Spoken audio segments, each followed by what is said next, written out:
Hola, buenas tardes. Hola, profe. Hola, profe. ¿Cómo les va? Bueno, ¿pudieron ver el caso clínico?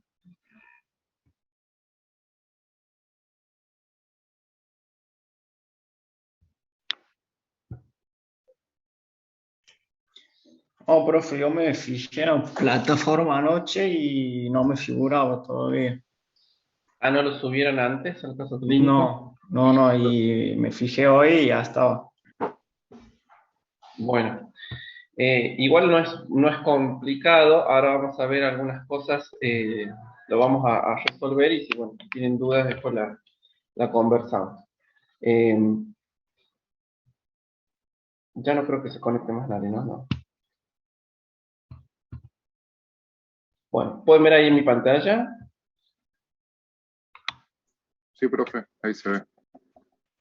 Bueno, el caso de hoy es de el uso para que repasemos un poco el uso de los antidepresivos. Si bien los antidepresivos van a ser drogas que van a usar principalmente psiquiatras, a ver si me puso algo acá.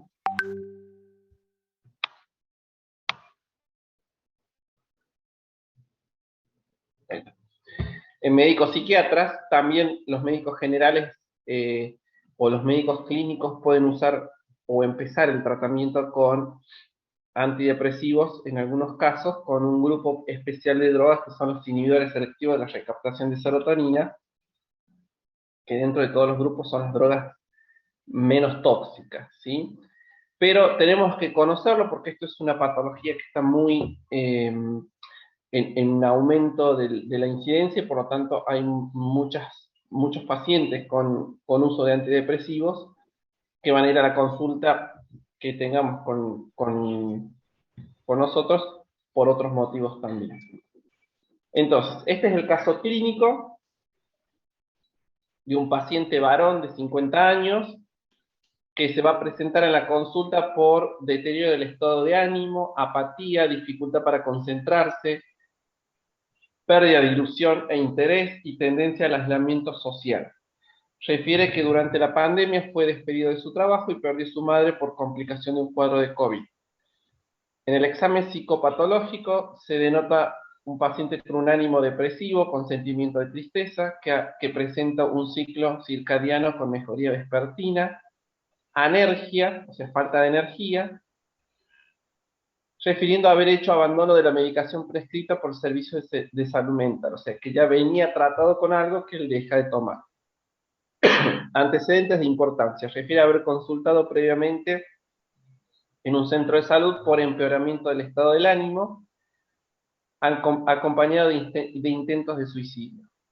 A partir de allí continuó con seguimiento por el servicio correspondiente, recibiendo tratamiento ansiolítico con mejoría parcial de los síntomas.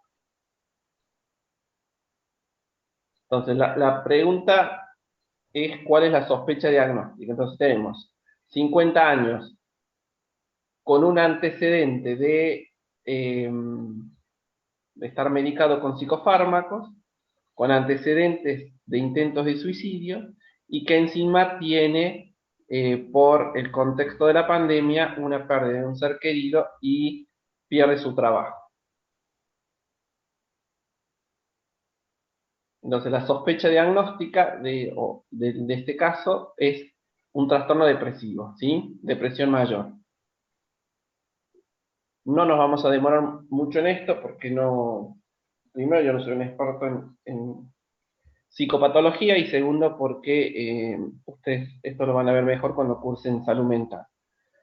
Entonces, tenemos un paciente con un diagnóstico de depresión. La pregunta 2 tiene más que ver también con la fisiopatogenia de esta enfermedad. Explica en forma breve cuáles son las teorías fisiopatogénicas y las implicadas en el desarrollo de la depresión.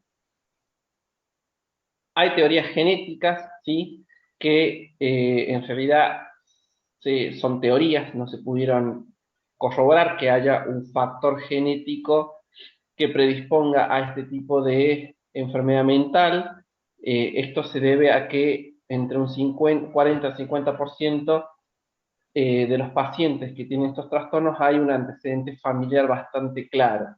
También hay teorías eh, de la neurotransmisión donde hay un déficit en principalmente en neurotransmisores como la serotonina, la adrenalina o la noradrenalina. También son teorías.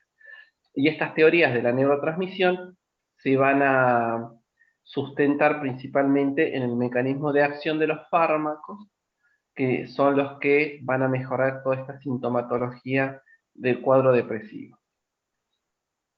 Pero no vamos a ver mucho más que esto, ¿sí? Hay los factores neuroquímicos, que es la hipótesis monoaminérgica.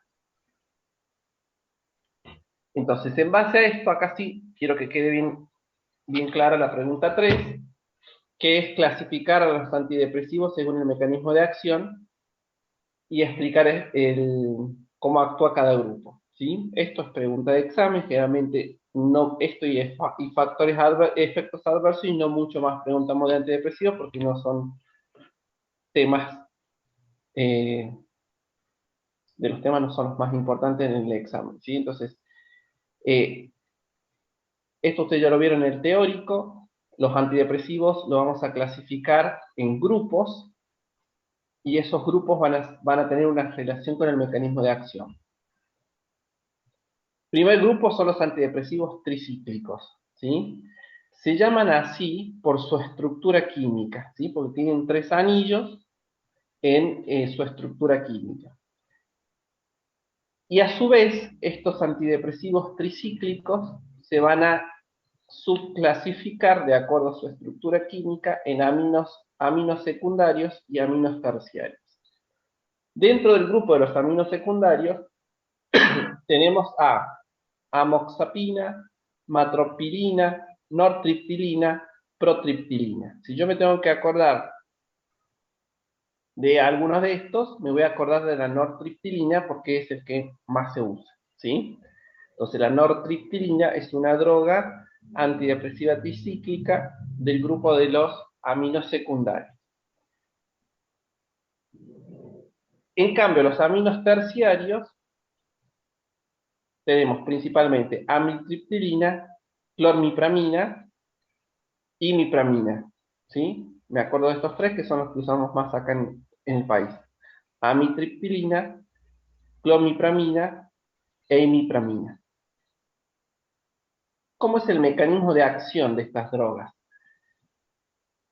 El antidepresivo tricíclico tiene como mecanismo de acción principal inhibir en forma no selectiva la recaptación de catecolamina, ¿sí? Entonces, va a inhibir la recaptación de adrenalina, de noradrenalina, de serotonina y de dopamina. Justamente como inhibe la recaptación de varios neurotransmisores, por eso decimos que es un inhibidor no selectivo. También tiene algunos mecanismos de acción secundarios, como el bloqueo de los receptores histaminérgicos, H1, o serotoninérgicos de tipo 2, o muscarínicos. Este mecanismo secundario, que es bloqueo de estos receptores, más que todo le van a dar o nos van a explicar el porqué del patrón de efectos adversos, ¿sí? Entonces, por ejemplo, el bloqueo del receptor del receptor histaminérgico H1 es el que nos explica más su efecto sedante, porque los antihistamínicos o el bloqueo del receptor histaminérgico da una sedación, o el bloqueo de los receptores muscarínicos nos explica por qué, por ejemplo, la boca seca, como efectos adversos de estos medicamentos. Pero el mecanismo de acción principal antidepresivos, los antidepresivos tricíclicos, es la inhibición no selectiva de la recaptación de monoamina. ¿Sí? ¿Se entendió esto? Sí, profe.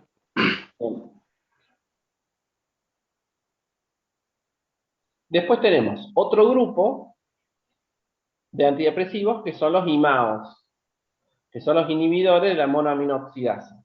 ¿Sí? ¿Se acuerdan que la monoaminoxidasa era la enzima que iba a metabolizar estas catecolaminas? Teníamos dos isoformas, la MAO-A y la MAO-B.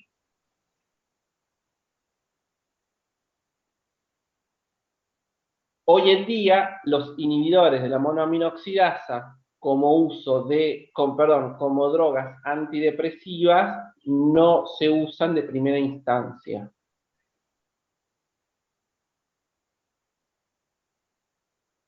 ¿Sí?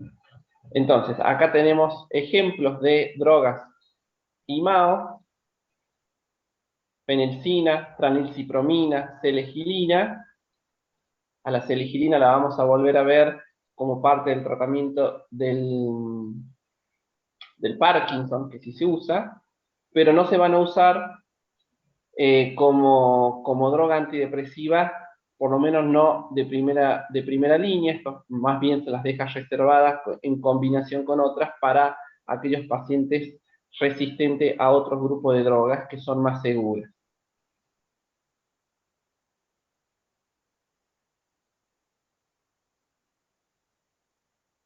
¿Y esto por qué? Porque son drogas que van a producir dentro de su espectro de efectos adversos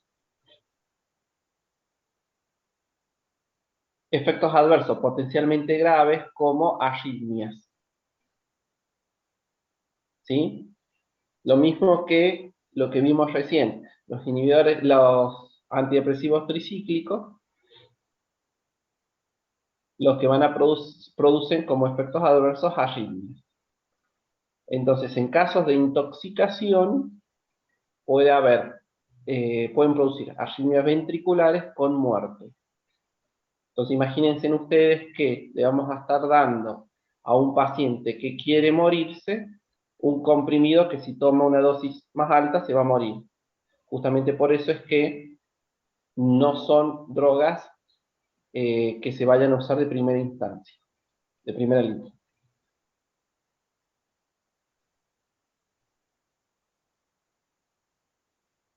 ¿Sí? Entonces, de estas tres que tenemos acá, tranilcipromina nos acordamos como un ejemplo de eh, inhibidores de la monoaminoxidasa con uso antidepresivo. Selegilina, otro ejemplo de un inhibidor de la monoaminoxidasa que se usa actualmente para el tratamiento del Parkinson. Profe, Sí. y en caso, por ejemplo, que esto sea pregunta de examen, no nos van a preguntar, por ejemplo, la dosis de estos fármacos, cómo se aplica. No, para esto nada de dosis. Por eso le digo, de esta clase, de todo lo que son psicofármacos, que es por esta parte, lo que tenemos que saber bien y a lo que nosotros por ahí vamos a insistir en el examen es mecanismo de acción, cuáles son las indicaciones y cuáles son los efectos adversos principales. Porque salvo las benzodiazepinas, que es lo que vimos en la clase pasada, que como yo le decía, hagamos la especialidad que hagamos siempre, vamos a estar recetando una benzodiazepina. El resto esto es muy específico del especialista, o sea, del médico psiquiatra.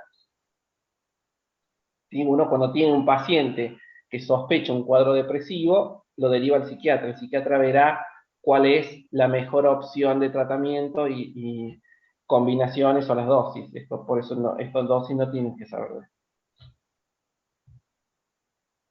Sí, mecanismo de acción y indicaciones y efectos adversos, eso sí.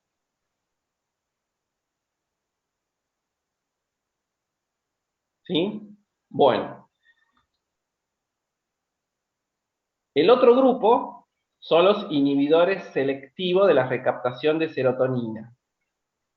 Entonces, este grupo de drogas va a actuar sobre el transportador que existe en la terminal presináptica que se encarga de recaptar al neurotransmisor una vez que fue liberado, que es como un mecanismo que tiene la neurona de reciclaje, pero lo hace inhibiendo selectivamente a la serotonina. No va a interactuar con la recaptación de otras catecolaminas o otras monoaminas, ¿sí?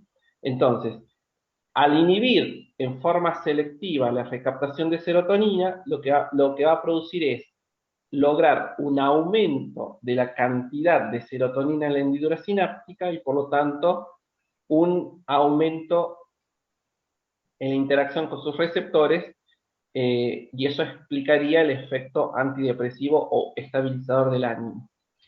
Este grupo, los inhibidores selectivos de la recaptación de serotonina, sí me los voy a acordar bien, porque hoy en día son la primera línea de tratamiento para el trastorno depresivo. ¿Sí? ¿Y esto por qué? Porque son drogas altamente eficaces en regular el ánimo y tienen muy baja toxicidad. Ese peligro de arritmia, muerte súbita que tenían la sobredosificación de los otros dos grupos que vimos, los IMAOs y los antidepresivos tricíclicos, con esto no ocurre. ¿Sí? Entonces, hoy en día esta es la primera línea de tratamiento farmacológico para el trastorno depresivo. Entonces, si nosotros, que no somos psiquiatras, o decidimos tratar desde el punto de vista farmacológico un trastorno depresivo, vamos a elegir este grupo, ¿sí? ¿Cuáles son las drogas? Las que tiene acá abajo. Citalopram, es citalopram, que en realidad es la misma droga que con un cambio químico. Fluoxetina, paroxetina, sertralina, venlafaxina. ¿Sí? Estos son ejemplos, todas se usan y están disponibles en el mercado. Entonces, estos son inhibidores selectivos de la recaptación de serotonina.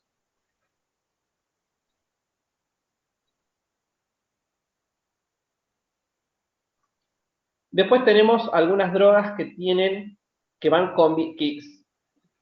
con este mecanismo de acción de inhibir la recaptación de monoaminas, pero combinadas. Por ejemplo, inhibidores selectivos de la recaptación de serotonina y noradrenalina, van a aumentar el tono adrenérgico y serotoninérgico. Ahí tenemos la venlafaxina, la desvenlafaxina, que es la misma droga con un cambio químico, duloxetina también, ¿sí? Si se acuerdan de venlafaxina, como ejemplo, está muy bien. Entonces, lo habíamos nombrado recién como inhibidor de recaptación de serotonina, pero tiene un efecto similar con la neurotransmisión noradrenérgica.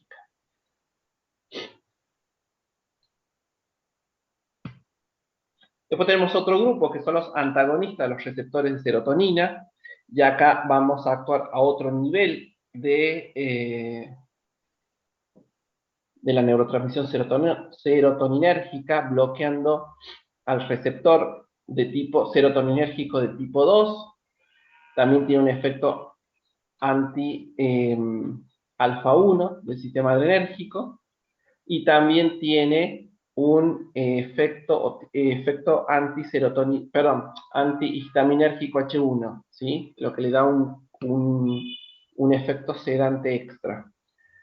Acá, ¿cuáles son ejemplos de este grupo? Trazodona, nefazodona, mirtazapina y mianserina. Son drogas estas muy poco usadas, nunca van a estar generalmente usadas solas, sino en combinación con otros antidepresivos, y esto siempre ya es terreno exclusivo del psiquiatra cuando los tratamientos de primera línea no funcionan.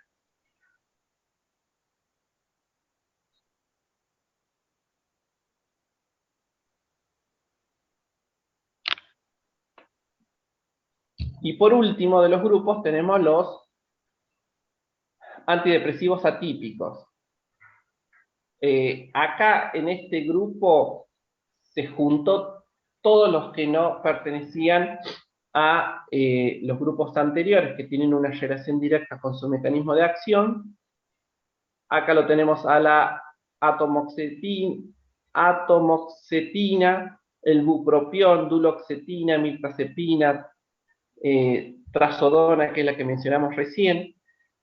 Son drogas muy poco usadas, Vamos a mencionar especialmente el bupropión, que es un inhibidor selectivo de la recaptación de dopamina. ¿Y por qué lo vamos a mencionar? Porque dentro de este grupo es una droga que se usa como una opción para el tratamiento de la deshabituación del tabaquismo, o sea, en los tratamientos para dejar de fumar, es una de las drogas que se usa para controlar los síntomas de abstinencia. Estas drogas tienen un efecto antidepresivo pobre, lo podemos decir así, por eso no se van a usar solo en los trastornos depresivos, sino que pueden usarse combinados en casos refractarios con algunos otros. Y creo que este es el último grupo. Bien, ¿está? Entonces, si resumimos, tenemos antidepresivos tricíclicos, mecanismo de acción principal, inhibir en forma no selectiva la recaptación de monoaminas, ¿sí? Entonces me inhibe la recaptación de serotonina, adrenalina, noradrenalina, dopamina. Después tenemos los antidepresivos, perdón, los inhibidores de la monoaminoxidasa, que lo que hace es inhibir la MAO. Ahí tenemos ejemplos, teligilina, que es un inhibidor selectivo de la MAO-B, y imipramina, que es no, imipramina no, ya me confundí, para que no me acuerdo el nombre. Tranilcipromina, que es un inhibidor de la MAO con uso antidepresivo que ya no se usa más. Entonces, este grupo de drogas no se usan para primera opción. Después tenemos los CYPs, que son los inhibidores selectivos de recaptación de serotonina. Dijimos que son los que son de primera línea para el tratamiento. Después tenemos inhibidores de la recaptación de adrenalina y serotonina como la venlafaxina, y un grupo especial o que son fuera de las drogas, de los grupos estos, que es rescatamos el bupropión por su uso para el tratamiento para dejar de fumar, que es un inhibidor selectivo de la recaptación de dopamina. Entonces ahí tenemos los diferentes grupos o la clasificación de drogas antidepresivas según el mecanismo de acción. ¿Alguna duda? Profe, ese que dice usted que se puede usar para la abstinencia, digamos, ¿es como terapia última o se puede iniciar con eso, con esa droga, con el bupropión? La verdad que no te sabría decir en qué etapa está, porque, digamos, es una opción de varias para el tratamiento de la deshabituación del tabaquismo, ¿sí? Inclusive el mismo tabaco, perdón, la misma nicotina en dosis decrecientes se puede usar para este tipo de tratamiento. No es que hay un esquema puntual, pero no tiene, yo lo recalcaba esto de que no tiene otra indicación actual que para eso. O sea, si bien está dentro del grupo de antidepresivos, no lo voy a usar como una droga para estabilizar el ánimo de un paciente con una depresión mayor. Porque ¿Cómo esto se es llamaba ese profe?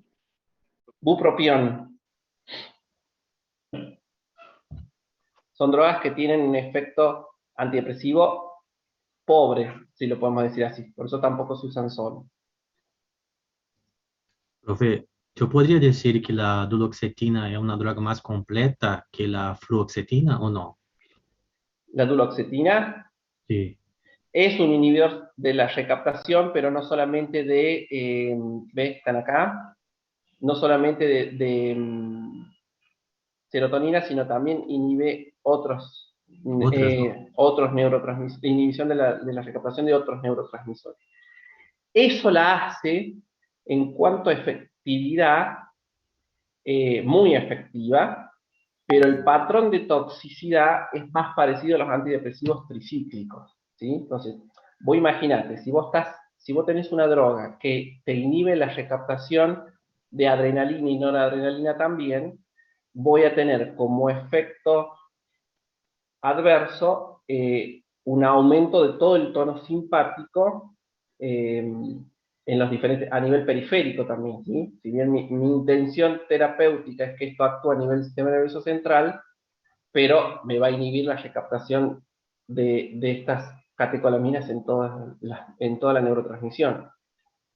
Eso lo hace que tenga más riesgo. Ahora cuando veamos el listado de efectos adversos, casi todos pertenecen a este grupo de drogas con donde tienen la inhibición de la recaptación cuando no es selectiva. Entonces, el riesgo en los casos de sobredosificación de arritmias graves y muerte súbita es mayor, por eso nunca se van a usar de primera línea. Profe, y en el caso de intoxicación, digamos, uso el mismo antídoto de la benzodiazepina en este caso. No tiene nada que ver, porque aparte del antídoto de la benzodiazepina actúa a nivel del receptor GABA. Acá estamos hablando de otros sistemas de neurotransmisión. Entonces, acá antídoto no tenemos. Entonces, lo que tenemos en el caso de intoxicación es el tratamiento de soporte hasta que el efecto pase.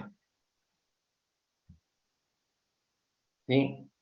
Bueno, la pregunta 4 era efectos adversos e indicaciones de los antidepresivos. Entonces, si ustedes se fijan acá, el listado de efectos adversos que tienen son muchísimos, desde efectos adversos importantes hasta efectos adversos clínicamente poco importantes, ¿sí? Entonces tenemos como efectos adversos sedación, generalmente, a veces es un efecto que nosotros queremos y otras veces que no.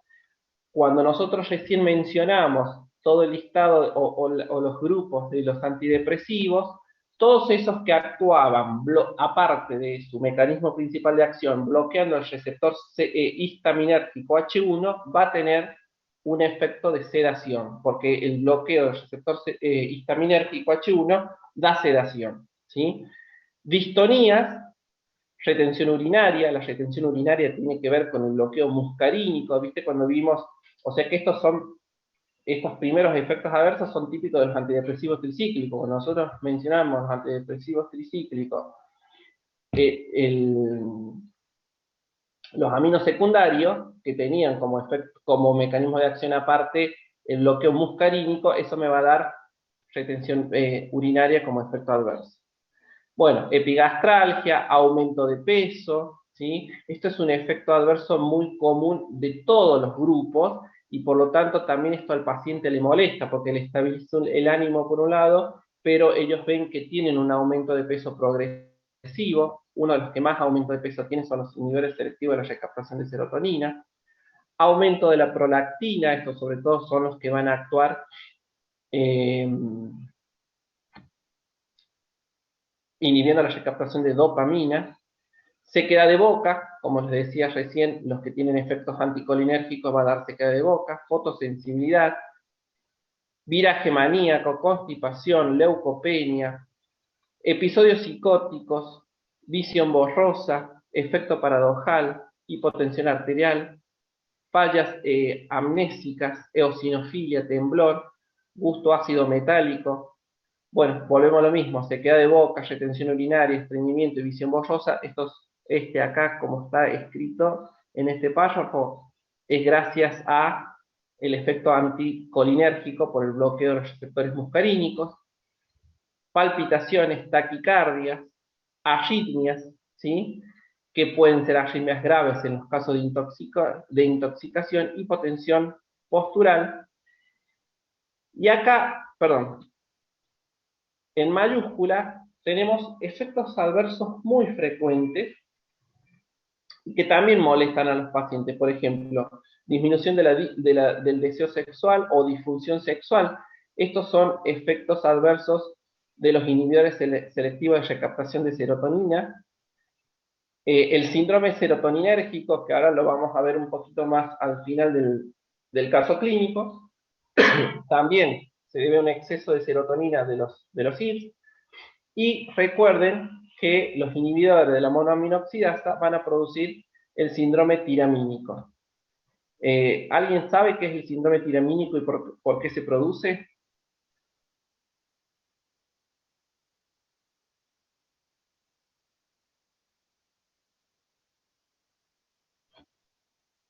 No, profe, la primera vez que lo siento, no. ¿No? Bueno, ahí ya se los aclaro esto. Al serotoninérgico no nos vamos a demorar porque ya el paciente evoluciona teniendo esto, así que ya lo vamos a ver bien cómo le pasa esto. Entonces, ¿quedó claro en los efectos adversos? Si bien el listado es muy largo, si ustedes lo asocian con su mecanismo de acción, entonces todos los que tengan bloqueo muscarínico, vamos a tener sequedad de boca, retención urinaria, estreñimiento, visión borrosa, desorientación, delirio y alucinación. Los que tienen bloqueo de los receptores H1, vamos a tener sedación. Los inhibidores selectivos de la recaptación de serotonina, que son en sí el grupo menos tóxico, digamos, o más seguro, da como efecto adverso molesto para el paciente el aumento de peso y la disminución del deseo sexual y la función sexual. Y los antidepresivos tricíclicos van a dar arritmia y riesgo de muerte súbita, ¿sí? Entonces, si ustedes lo agrupan así, ya tienen bien claro los efectos adversos. El síndrome tiramínico es un efecto adverso grave con potencial riesgo de muerte que tiene los IMAO, los inhibidores de la monoaminoxidasa. Recién cuando dijimos, que eso igual lo vimos mejor el año pasado en farmacología general, la monoaminoxidasa o esta enzima, con su dosis o forma MAO-A, MAO-B, iba a ser los encargados de, la enzima encargada de metabolizar adrenalina, noradrenalina, dopamina, serotonina. Pero también metaboliza otras sustancias como la tiramina. Y la tiramina es sustrato de ambas MAOs, tanto de MAO-A como de la MAO-B. La tiramina es una sustancia química que tiene digamos, una estructura muy similar a las catecolaminas. Por lo tanto, va a tener una afinidad por los receptores, principalmente adrenérgicos. La tiramina no es una sustancia endógena, ¿sí? Es de afuera, que ingresa a nuestro organismo por los alimentos.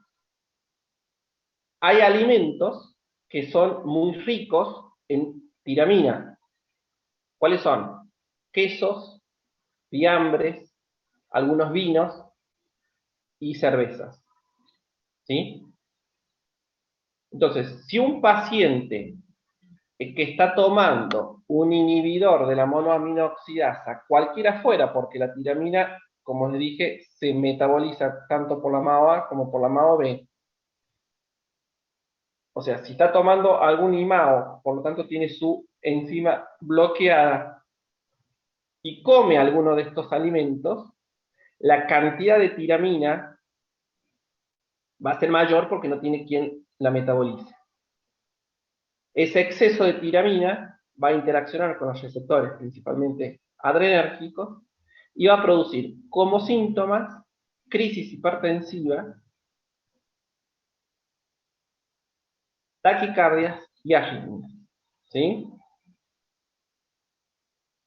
El paciente se puede morir por muerte súbita. Hoy en día esto no es muy frecuente porque los IMAOs se dejaron de usar, salvo la seligilina para ¿cómo se llama? Para el Parkinson. Pero cuando los IMAO eran una de las opciones más usadas para el tratamiento antidepresivo, este era un efecto adverso frecuente y grave. Entonces, como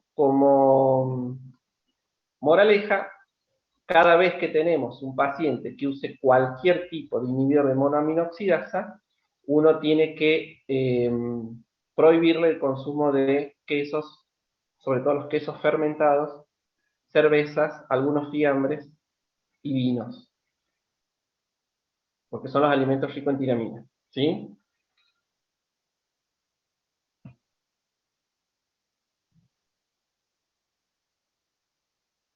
¿Se entendió?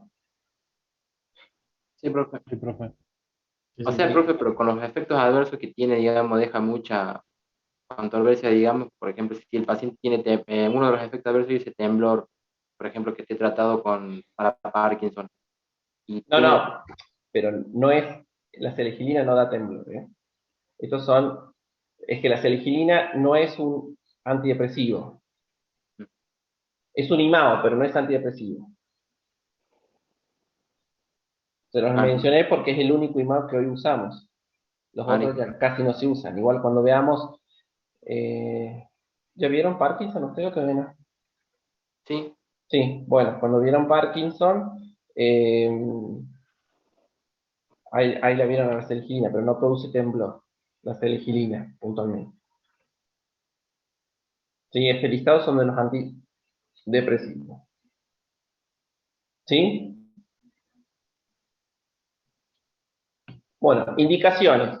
¿En qué paciente nosotros vamos a usar antidepresivos? Principalmente trastorno depresivo, depresión mayor. También lo podemos usar para el manejo de la fase depresiva de los trastornos bipolares, aunque en los trastornos bipolares se usan como estabilizador de ánimos otra droga como el litio o la carbamazepina. También se pueden usar para el tratamiento de algunos trastornos, de algunos movimientos eh, involuntarios como las distimias o las ciclotimias. Trastorno obsesivo compulsivo, dependiendo de la manifestación, podemos usarlo o podemos tratarlo o con ansiolíticos o con antidepresivos. Para algunos casos de bulimia o anorexia nerviosa, que en realidad son manifestaciones sobre la alimentación de un trastorno depresivo. También acuérdense, los antidepresivos tricíclicos, nosotros los mencionamos cuando vimos la clase de dolor como drogas coadyuvantes, ¿se acuerdan? Para los pacientes con dolores de tipo neuropático. Acá dice neuralgia, pero son dolores neuropáticos, ¿sí? eso le iba a preguntar, profe, porque en el libro, digamos, describe que se pueden usar a dosis baja, sobre todo los tres cíclicos, los tetracíclicos, por ejemplo, en el síndrome de Cole del intestino irritable. ¿Se Sí, usa sí, sí, sí, se puede actualmente? usar. Son indicaciones no, digamos que no son por su depresión.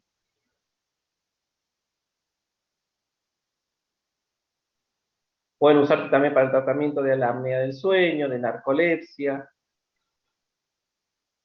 en enfermedades degenerativas como la esclerosis múltiple, que son rarísimas, la enfermedad es rara en realidad, pero también es muy raro que se manifieste clínicamente con acceso de risa o de llanto, ¿sí? Porque en realidad lo que se está alterando es ahí es el estado del ánimo.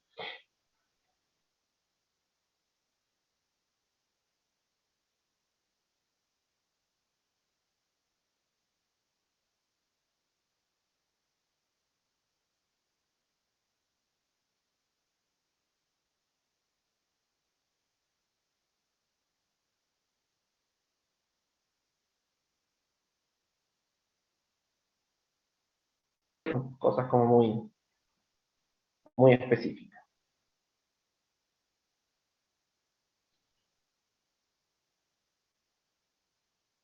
Bueno, la pregunta 5. De acuerdo al diagnóstico, explique el tratamiento elegido. O sea, si hicimos un diagnóstico de un trastorno depresivo y dijimos en la clasificación que los inhibidores selectivos de la recaptación de serotonina es la primera línea de tratamiento porque son drogas muy eficaces y muy seguras, lógicamente vamos a hacer el tratamiento con un inhibidor selectivo de la recaptación de serotonina, ¿sí? ¿Cuál puede ser? Podemos usar la sertralina. Acá en la diapositiva dice que es la que tiene mayor seguridad sobre los antidepresivos tricíclicos, el grupo en sí, por lo que dijimos recién, pero la eficacia es la misma. Podemos usar sertralina, podemos usar fluoxetina, podemos usar paroxetina, en realidad cualquier droga del grupo se pueden usar. La pregunta 6, y esta es muy importante, ¿cuánto tiempo tarda en iniciar su efecto antidepresivo? ¿Por qué digo es muy importante? Porque tenemos generalmente los trastornos depresivos van acompañados de trastornos de ansiedad. Entonces, cuando uno le va a medicar al paciente con un trastorno depresivo, con un inhibidor selectivo de la recaptación de serotonina, le tiene que explicar que el efecto estabilizador del ánimo lo va a notar recién entre las 2 a las 4 semanas de empezarla de tomar, ¿sí? Y esto es muy importante que el paciente lo sepa para que no lo abandone, sino a veces toma una semana y dice esto no me está haciendo nada y lo deja de tomar. Y el efecto es progresivo y mejora después de las 4 semanas o del mes de haberlo empezado a tomar. Eso se debe más que todo a su acción que tiene con los receptores, con los autorreceptores en el sistema serotoninérgico, ¿sí? Entonces, esto es fundamental, que nosotros lo entendamos y que se lo advirtamos al paciente de que tiene un periodo de latencia en su efecto estabilizador del ánimo que puede durar entre 2 a 4 semanas. Bueno, ahí termina la primera parte del caso clínico. En la segunda parte, el paciente, este mismo paciente, que estaba tratado con, ¿cuál le habían dado? Un inhibidor selectivo de recaptación de serotonina con sertralina. Sertralina. Ahí está. Entonces, este mismo paciente que estaba tratado con sertralina acude al servicio de urgencia, traído por su familia, y en la exploración clínica se evidencia esta sintomatología: agitación y taquicardia, hipertermia y diaforesis, rigidez muscular y mioclonías, son movimientos involuntarios, midriasis y confusión. ¿Sí? Repetimos: agitación y taquicardia, hipertermia y diaforesis, rigidez y mioclonías, midriasis y confusión. Entonces, teniendo en cuenta los antecedentes de paciente, ¿cuál es su sospecha diagnóstica? Y acá sí tenemos como sospecha el síndrome serotoninérgico. Pero para poder sospecharlo, nosotros necesitamos, siempre vamos a necesitar saber que el paciente está tomando un inhibidor selectivo de la recaptación de serotonina. El síndrome serotoninérgico no va a aparecer de la nada, ¿sí? Puede aparecer o como causa paraneoplásica, en caso de un paciente con un tumor secretor de serotonina, cosa rarísima, o en casos de intoxicación con inhibidores selectivos de recaptación de serotonina. ¿Cuál es la manifestación clínica? Esta que está acá. ¿Sí? Yo me voy a dar cuenta porque voy a tener taquicardia, hipertermia, ¿sí? El paciente está persistentemente febril, cuadro de agitación, rigidez muscular y confusión. Es muy parecido a el síndrome neuroléptico maligno, que es lo que vamos a ver en la próxima clase cuando veamos antipsicóticos, que es otro efecto adverso, pero es por otro sistema de neurotransmisión, que es el dopaminérgico.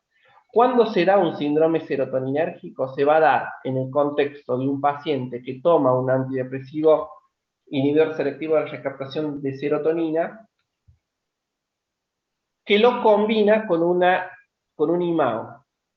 Por lo tanto, esta combinación, y la vamos a subrayar, ustedes anoten ahí en el apunte, es una contraindicación. Nunca puedo combinar un IMAO, cualquiera fuera, con un inhibidor selectivo de la recaptación de serotonina por el riesgo de síndrome serotoninérgico. Otra situación en la que se puede dar el síndrome serotoninérgico es el paciente que en un intento de suicidio toma una dosis máxima o una dosis tóxica de sertralina, en este caso, que estaba tomando sertralina. ¿Sí?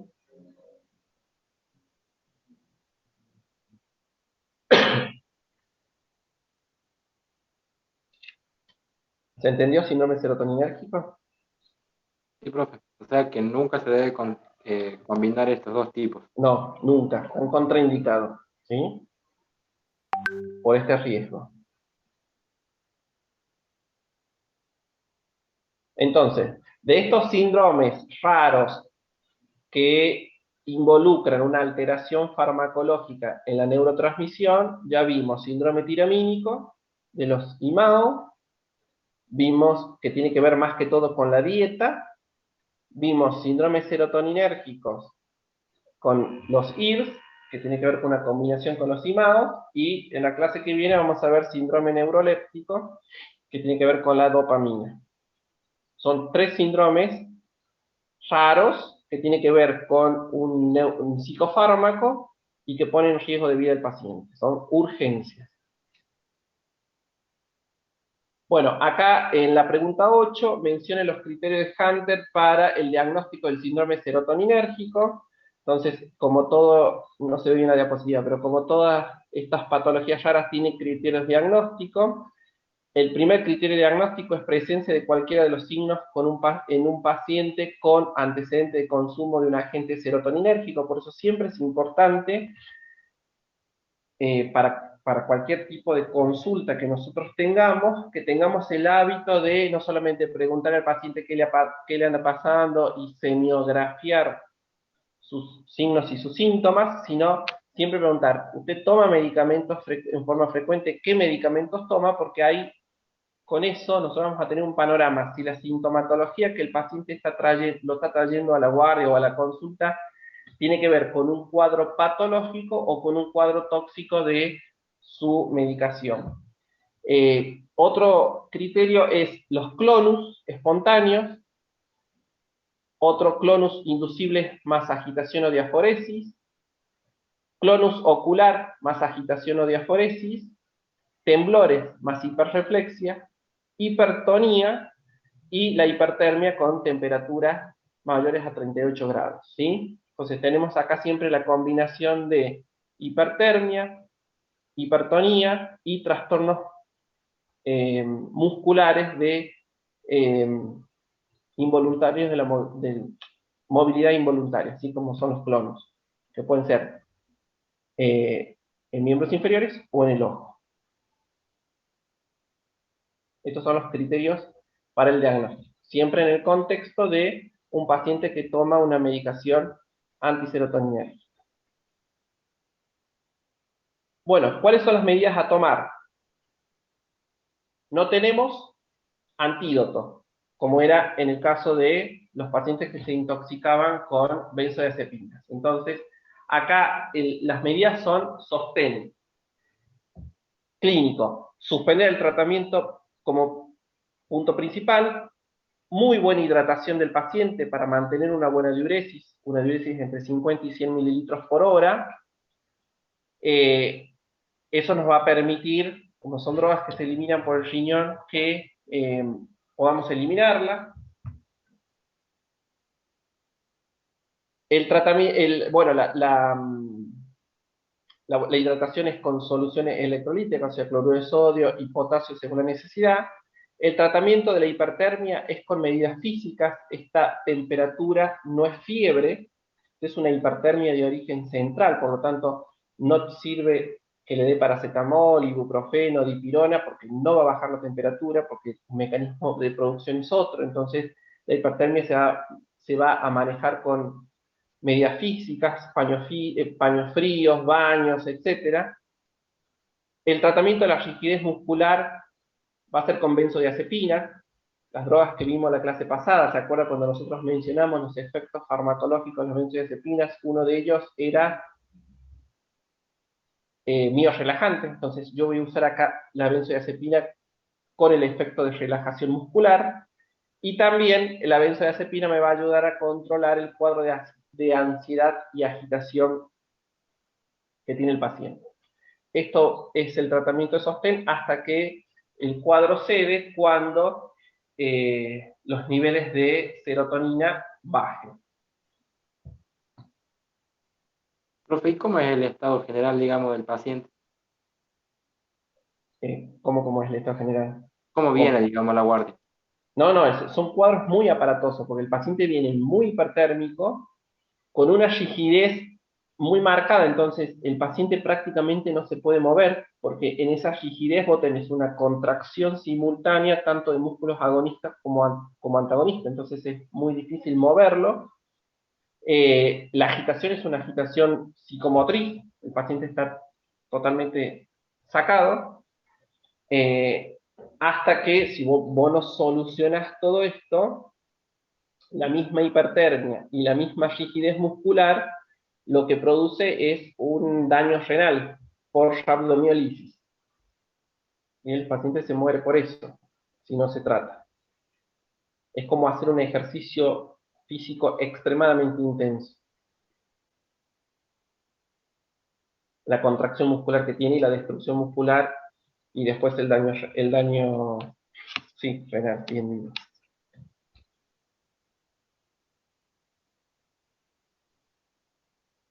Estos son cuadros extremadamente raros. Bueno, no tengo mucha experiencia en hacer guardias, pero no, yo no vi nunca esto. Pero son cuadros raros, pero graves que eventualmente pueden poner en riesgo la vida del paciente. Por eso nosotros tenemos que saber y siempre sospechar en este contexto de los pacientes que están medicados con este tipo de drogas. ¿Y se le puede inducir a la sedación, profe, apenas me ingresa? Sí, sí, justamente el paso siguiente a estos medidas de manejo general, si no responde, es la sedación con la asistencia respiratoria mecánica, hasta que todo el cuadro tóxico pasa. En sala. Pero, ¿cómo? En sala. O en una No, unidad de cuidado. no, no en terapia. Siempre que hay sedación y asistencia respiratoria mecánica va a unidad de terapia intensiva. ¿Sí? Como todos los sedantes eh, y anestésicos que se usan para la asistencia respiratoria mecánica también tienen un efecto miorrelajante, inclusive potente. Eh, Esa es ya la última opción terapéutica ya en un contexto de una complejidad mayor. Esto es lo que haríamos nosotros en una guardia y generalmente con esto el paciente debería salir. Si no, ya tenemos la sedación con la asistencia respiratoria mecánica. También, en el caso de que ya venga con un daño renal por rhabdomiolisis, entra la diálisis, digamos, dependiendo de cuáles son las complicaciones que van surgiendo de este cuadro, es el tratamiento de sostén que le vamos a ir ofreciendo. Pero el concepto es, el tratamiento de esto es sostén, suspender la droga y sostén. No tenemos antídoto como en otros casos. Y creo que es la última.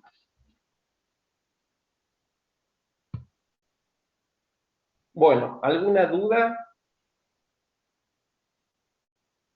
Profe, disculpe, hablando de la rigidez todavía, ¿cómo refiere el paciente o cómo llega el paciente con esta rigidez? O sea, ¿refiere como si fuera un calambre o algo No, por el estilo? no, tiene todo el cuerpo rígido.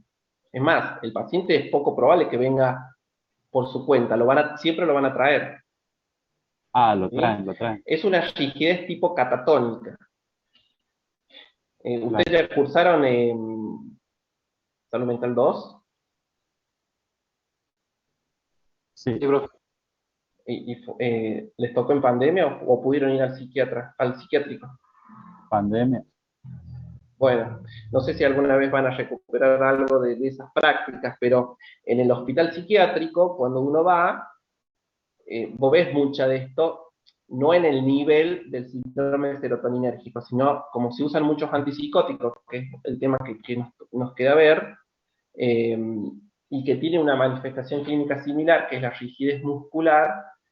Ahí ven la posición que adoptan esos pacientes que están con altas dosis de antipsicóticos, esto es por 10, y ya casi catatónico. Pero no es que el paciente dice, ay, se me durmió la pierna, tengo un calambre. Toda la musculatura está rígida. Claro, profe. Bueno, entonces, ¿alguna otra pregunta? Profe, ¿el fin de le toca a usted el presencial? No, no, me toca el 23, creo, a ver, El otro. el otro, que vamos a ver antipsicóticos. Sí, porque este 16 creo que le toca a la doctora Castro, que van a ver esto, lo que vimos hoy. Y la semana que viene, el fin de semana que viene, el 23, me toca a mí y ahí vamos a ver antipsicóticos, que creo que ya es el último tema y después ya viene el integrador para los integradores para ir repasando por el final. Bueno, cualquier duda la vemos la próxima semana o lo escriben por el foro, ¿sí?